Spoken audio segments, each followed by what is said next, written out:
বন্ধুরা, আজ আমি দেখাবো জ্যান্ত বাটা মাছে ঝিঙে আলু আর বড়ি দিয়ে পাতলা করে ঝোল। বন্ধুরা, আমার মাছ ভাজা আর ভাজা হয়ে গেছে। ঠিক আছে,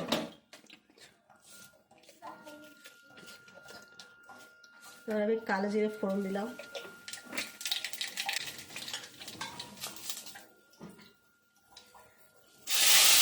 আলু ঝিঙে সব দিলাম,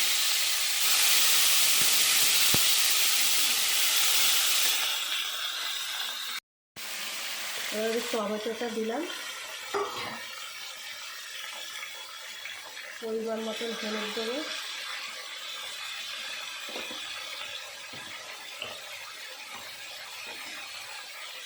নুন দিলাম,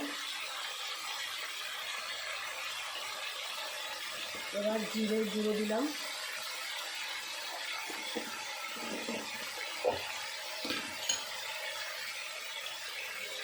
জিরে বাটা দিলাম 2 চামচ,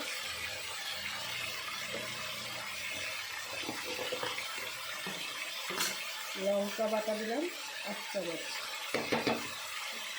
এবার আমি কষাবো। দেখুন বন্ধুরা, আমার পুরো একদম কষানো হয়ে গেছে। এবার আমি জল দেবো।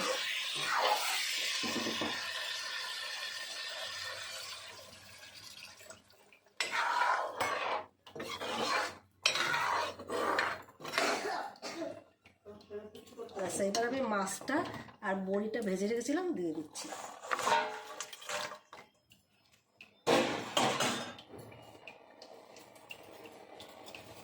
দেখুন বন্ধুরা, আমার মাছের ঝোলটা হয়ে গেছে। এবার আমি ধনে পাতা ছড়িয়ে দিলাম।